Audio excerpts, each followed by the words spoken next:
With your experience ఒక హీరోయిన్గా నిలదొక్కోవాలంటే ఎటువంటి పర్సనాలిటీ ఉండాలి? పర్సనాలిటీ అంటే ఫిజిక్ కాదు నేను చెప్పేది, అదే మెంటల్ స్టామినా. మెంటల్గా అంటే స్ట్రాంగ్గా ఉండాలి ఫస్ట్ థింగ్, ఖచ్చితంగా స్ట్రాంగ్గా ఉండాలి. స్ట్రాంగ్గా అంటే అన్ని విధాలుగానే స్ట్రాంగ్గా ఉండాలి. ఒకసారి వాళ్ళ క్రేజ్ తగ్గిపోతుంది, ఇంకో హీరోయిన్స్ డామినేట్ చేస్తారు, ఆ టైంలో వీళ్ళు ఫైట్ చేసి ముందుకెళ్ళి మళ్ళీ గ్రాబ్ చేసుకోవాలి, రాగలగాలి. సో ఇలాంటి మెంటల్గా బాగా స్ట్రాంగ్గా ఉండాలి. వాళ్ళు వీక్గా ఉన్నారంటే అన్ని వైపుల నుంచి వాళ్ళకి ప్రాబ్లమ్స్. అవును, ప్రాబ్లమ్స్, వాళ్ళు డిప్రెషన్లో కూడా వెళ్ళిపోతారు. అవును, అది వాళ్ళ కెరీర్కి మంచిది కాదు. పర్సనల్ లైఫ్, కెరీర్ అనేది తీసి పక్కన పెట్టేసేయండి. ఫ్యూయర్స్ ఉంటారు, ఇష్టం అయితే యాక్ట్ చేస్తారు, లేకపోతే వెళ్ళిపోతారు బయటికి. బట్ వాళ్ళ పర్సనల్ లైఫ్కి కూడా ఆ మెంటాలిటీ కామన్ గర్ల్స్కి కూడా మంచిది కాదు. అవును, even otherwise also cinema industry, college going girls కి కూడా వాళ్ళు స్ట్రాంగ్ గా ఉండాలి. వాళ్ళకి మాకంటే ఎక్కువ ప్రాబ్లమ్స్ వాళ్ళకి వస్తుంటాయి, రోజు కాలేజ్కి వెళ్ళి వస్తున్నారు. రాజోల్ నుంచి వచ్చిన ఈ పిల్లకి ఎట్లా వచ్చినాయి అన్ని? అది చెప్తున్నానుగా, సినిమా లోపలికి వచ్చిన తర్వాత తర్వాత వచ్చినాయా? అవును, ట్రావెలింగ్ చెప్పాను ఫస్ట్ ఫ్యూ ఇయర్స్ ఫీల్ అయ్యేదాన్ని, కూర్చొని చాలా ఫీల్ అయ్యేదాన్ని. తర్వాత మళ్ళీ మెంటల్ గా స్ట్రాంగ్ అయిపోయి అలా అలవాటు. ఎవరితో ఎక్కువ షేర్ చేసుకుంటారు మీరు ఇట్లాంటి ఏదైనా వస్తే? ఇట్లాంటి ఫ్రెండ్స్ ఎక్కువ, అంతే, ఫ్యామిలీ మెంబర్స్ కాదు. ఫ్యామిలీ మెంబర్స్ అంటే మా అమ్మ అంత మెచ్యూర్డ్ కాదు. మా అమ్మ ఎలా అంటే షీఈస్ వెరీ హోమ్లీ. అమాయకురాలు అని చెప్పను, అమాయకురాలేం కాదు, బట్ స్టిల్ ఆ విలేజ్ మెంటాలిటీ ఉంది కదా, I really appreciate it. Because ఆ మెంటాలిటీ ఉన్న రోజులే వాళ్ళు ప్యూర్ గా ఉంటారు. సో ఆ మెంటాలిటీలో ఉంటుంది. So she can't take anything. నేను దాన్ని చెప్తే నేను చెప్పేసి వదిలేస్తాను, తను కూర్చొని బాధపడుతుంది. సో అందుకని నేను అలా ఎక్కువ షేర్ చేయను. సో ఫ్రెండ్స్ అయితే మాట్లాడుకుంటా, నా బంధు వదిలేసే అంటారు, మనం వదిలేస్తాం. వాళ్ళు ఎంతకెంత వదిలేసేయంటే మనం ఎప్పుడు వదిలేద్దామని వెయిట్ చేస్తూ ఉంటాం. సో ఆ వదిలేని చెప్పి వాళ్ళకి చెప్పడమే బెస్ట్ మనం. సో అట్లాంటి వాళ్ళని చూస్ చేసుకుని ఫ్రెండ్స్ గా డెవలప్ చేసుకుంటే అలా ఏం కాదు. ఫ్రెండ్స్ ఇప్పుడు ఆల్మోస్ట్ మా గ్రూప్ లో ఉన్న వాళ్ళు అందరూ వదిలేయి అనే వాళ్ళే. ఎవరు ఎక్కువసేపు కూర్చొని బాధపడే అంటే ఈ జనరేషన్ ఎట్లా ఉన్నారు కదా, ఎవరు ఎక్కువసేపు కూర్చొని బాధపడట్లేదు. లైట్ తీసుకోమండి, వదిలే, దాని వల్ల నష్టం ఏంటి? నష్టం లేదు కదా, వదిలే, లైట్ తీసుకో. ఎక్కువ ఇది అయిపోయింది, ఈ డైలాగ్ ఎక్కువ వాడతారు కదా, లైట్ తీసుకో. సో మీరు ఎంతమంది హీరోలతో యాక్ట్ చేసి ఉంటారు కదా, ఎట్లా కంఫర్ట్ అనిపిస్తూ ఉంటుంది ఎవరి దగ్గర, తమిళ్ కానీ తెలుగు వస్తే? నేను అందరితోటి ఇలాగే మాట్లాడతాను, అందరితోటి క్లోజ్గా ఉంటాను, అందరితోటి ఫ్రెండ్లీగా ఉంటాను, అందరితోటి లిమిట్లో ఉంటాను. సో అందుకే నాకు ఏం ప్రాబ్లమ్స్ ఉండవు ఎవరితోటి. అందరూ ఫ్రెండ్స్, నేను వర్క్ చేసిన అందరూ నాకు ఫ్రెండ్స్. ఎవరితోటి క్యాట్ ఫైట్ ఏమీ లేవు, అందరూ ఫ్రెండ్స్. హీరోయిన్ తోటి అసలు లేవు. ఎందుకంటే నేను మల్టీ స్టార్ మూవీస్ నేను వర్క్ చేయడం మొదలుపెట్టి రీసెంట్ డేస్ లోనే వర్క్ చేయడం మొదలుపెట్టాను. ఎవరితోటి ప్రాబ్లమ్స్ అది ఇంతకు ముందు రోజుల్లో, ఇప్పుడు కాదు. ఇప్పుడు చాలా హెల్తీగా ఉంది కాంపిటీషన్. ఇప్పుడు ఇద్దరు హీరోయిన్లు ఒకే మూవీలో యాక్ట్ చేస్తే వాళ్ళు ఇమీడియట్ గా ఫ్రెండ్స్ అయిపోతున్నారు. ఇప్పుడున్న జనరేషన్ సో నాకు నేను ఎస్బీఎస్సీ లో వర్క్ చేసినప్పుడు Samantha was very close to me. మాకు ఇద్దరికి గొడవలే లేవు. గొడవ అన్న మాట తీసి పక్కన పెట్టేసి మేము చాలా కామన్ గా మాట్లాడుకునేవాళ్ళం. అండ్ శృతికి నాకు పోర్షన్సే లేవు, but Shruti was also good to me. తర్వాత హన్సిక తమిళ్లో వర్క్ చేశాను, హన్సిక వాజ్ గుడ్. ఇంకెవరు వర్క్ చేశాను, ఇంకా చాలా మంది హీరోయిన్స్ తో. ఎవరు మంచి ఫ్రెండ్స్? అందరూ మంచి ఫ్రెండ్స్, డిప్లొమాటిక్ గా చెబుతారు అది అంతే. సో యాజ్ వెల్ యాజ్ ఎవరితోటి గొడవలు రాకపోవడమే పెద్ద విషయం కదా. మీరు చెప్పినట్టు ఇద్దరు హీరోయిన్లు కలిస్తే కొట్టేసుకుంటారు అంటే ఆ మెంటాలిటీ అంటారు కదా జనరల్ గా. అవునవును, అది హీరోయిన్స్ అంటే ఇంకా ఎక్కువ ఉంటది. అంటే ఇంతకు ముందు ఉండేది, ఇప్పుడు అంత అవకాశాల కోసం కూడా పోటీ పడుతుంటారు కదా. సో పడినప్పుడు న్యాచురల్ గా వస్తుంది కదా, జలస్ ఉంటుంది. ఏమో ఇప్పుడైతే ఇప్పుడు నాకు తెలిసి హీరోయిన్స్ అందరూ ఫ్రెండ్లీగానే ఉంటున్నారు. నాకు తెలిసి బోల్ మంది heroines, Tamannaah is good friend, అందరూ మంచి ఫ్రెండ్సే. సో ఎవరికి గొడవలు ఉన్నంత వరకు నేను వినలేదు, నాకైతే ఎక్స్పీరియన్స్. ఆ యాంగిల్లో మీకు సమస్యలు లేవు ఇప్పుడు? ఆ యాంగిల్లో లేవు. సో ప్రెజెంట్ గా అయితే you are comfortable very much. So Hyderabad settle అయిపోయినట్టేనా? ఎస్. ఇల్లు కొనేసుకున్నారా? ఇప్పుడు తీసుకున్నాం. సో ఇప్పుడు నెక్స్ట్ ఏంటి, మ్యారేజ్?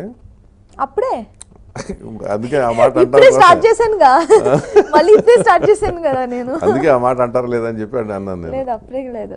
ఇప్పుడు ఇంకా మూవీస్ కమిట్ అయ్యాను కదా. ఎన్ని? ఇప్పుడు ఆల్రెడీ రెండు మూవీస్ రన్నింగ్ లో ఉన్నాయి, ఇంకో 2 మూవీస్ కమిట్ అయ్యే ప్లేస్ లో ఉన్నాయి. ఉండనివ్వండి ఇంకొన్ని రోజులు. చాలా రోజులు ఉండలేదు, నాకేం అభ్యంతరం లేదు. నేను దాని గురించి కాదు, ఇప్పుడు జనరల్గా ఏ హీరోయిన్ అయినా సరే after some time exit is necessary. అంతే కదా, ఖచ్చితంగా ఎన్ని సంవత్సరాల తరబడి ఏ హీరోయిన్ ఇండస్ట్రీలో ఉండలేదు. మీరు చెప్పిన 20 years ఈవెన్ హీరోలే ఉండలేకపోతున్నారు ఇప్పుడు. అవునవును. ఎందుకంటే హీరోలు కూడా అదే పరిస్థితి వచ్చేస్తుంది.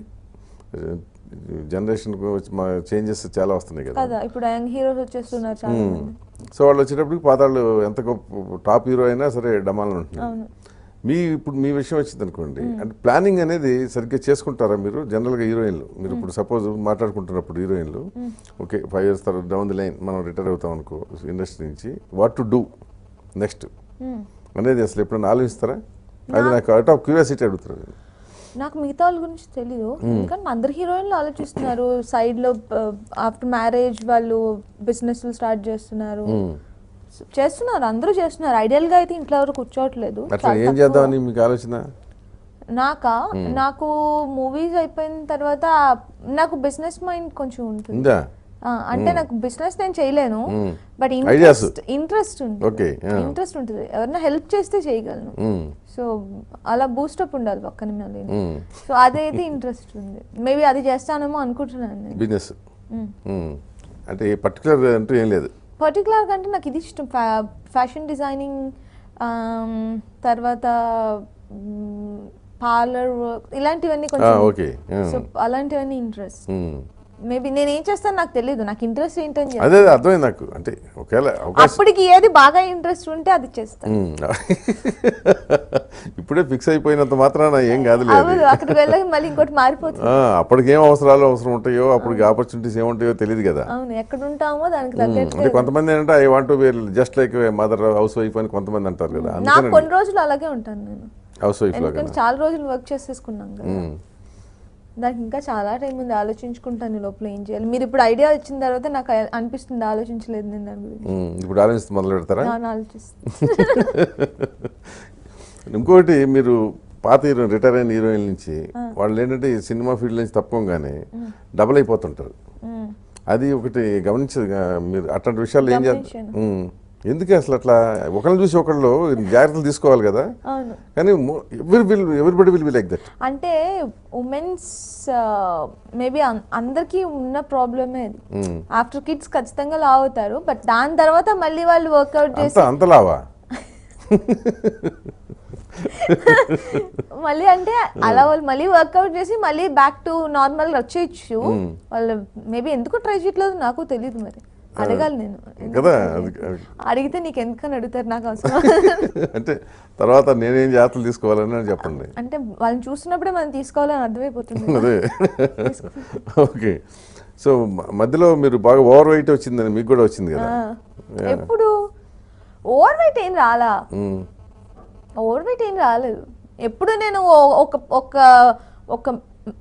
ఒక ప్లేస్ దాటి నేను ఎప్పుడు రావట్లేదు. ఓకే. నేను తమిళ్లో ఉన్నప్పుడు అలాగే ఉన్నా. మేబీ తెలుగు వాళ్ళకి అది కొత్త కాబట్టి అలా అనిపించుండొచ్చు. తమిళ్లో కొద్దిగా చెప్పిగా ఉండాలి, అలాగే ఉండాలి, వాళ్ళకి లేకపోతే నచ్చదు. సో అందుకనే నాకు అది బాగానే వర్కౌట్ అయింది. సో అందుకని ఇప్పుడు మళ్ళీ తెలుగు వాళ్ళకి నచ్చట్లే, ఎక్కువ తెలుగులో వర్క్ చేస్తున్నాను కాబట్టి మళ్ళీ అలా డౌన్ అయిపోయింది. సో కొంచెం బోల్డ్నెస్ ఉంది, కొంచెం ఫ్రాంక్ గానే మాట్లాడతావు అయితే. ఫ్రాంక్ గానే మాట్లాడుతుంది. నాకు ఎక్కువ ఆఫ్ స్క్రీన్ యాక్ట్ చేసే వాళ్ళంటే ఇష్టం ఉండదు. ఫస్ట్ థింగ్ సినిమా ఇండస్ట్రీ అంతా అదే కదా.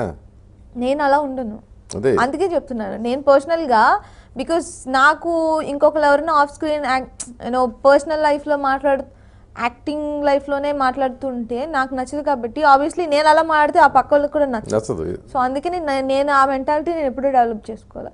సో టేక్ కట్ అన్న వెంటనే మామూలు నార్మల్ అంజలి బ్యాక్ టు. అది కరెక్టే, కానీ అసలు ఇండస్ట్రీలో మోస్ట్లీ ఇదే ఉంటారు కదా ఎక్కువ, ఆఫ్ స్క్రీన్ యాక్టింగ్. మీకు దొరకరు కదా ప్యూర్గా. అవును, కాబట్టి మనకు అనుకోలేం కూడా ఎవరు యాక్ట్ చేస్తున్నారు, ఎవరు నిజంగా ఉన్నారని. కష్టం. ఎందుకంటే అంజలి ఒక్కటే ఆఫ్ స్క్రీన్ యాక్ట్ చేయకపోయినంత మాత్రాన మిగతా వాళ్ళు కూడా చేయాలి కదా. అది కష్టం. మన మిగతా వాళ్ళందరినీ వెళ్ళి నువ్వు ఆఫ్ స్క్రీన్ యాక్ట్ చేయకని చెప్పలేం కదా. మన వరకు మనం ఎలా ఉండాలనుకుంటున్నామో అలా ఉండిస్తే సరిపోతుంది. మొదటి నుంచి ఇదే ఉందా? ఫస్ట్ నుంచి నేను ఇలాగే. నా ఫస్ట్ కెరీర్ ఫస్ట్ నుంచి ఉన్న వాళ్ళని మీరు తీసుకుని అడిగినా కూడా నేను అప్పుడు అలాగే ఉన్నాను, ఇప్పుడు అలాగే ఉన్నా. No change. ఇంత ఓపెన్ గా ఫ్రాంక్ గా మాట్లాడటం అనేది అన్ని విషయాలు కాకపోయినా కొన్ని విషయాలన్నా అట్లీస్ట్ కనీసం ఒక 90% అన్నా నేను ఓపెన్ గా మాట్లాడగలను. అన్ని మాట్లాడటం కష్టం లేదు. అది సినిమా హీరోయినే కాదు మిగతా మామూలు మీద అందరికీ కష్టమే. అందరికీ కష్టం. అంటే మొత్తం ఓపెన్ పెట్టేసుకొని లైఫ్ మొత్తం చూపించేయాలనేది ఏం లేదు. బట్ అలాగని 10% మాత్రం ఓపెన్ గా ఉండి 90% యాక్ట్ చేస్తే it's not a life. Yes.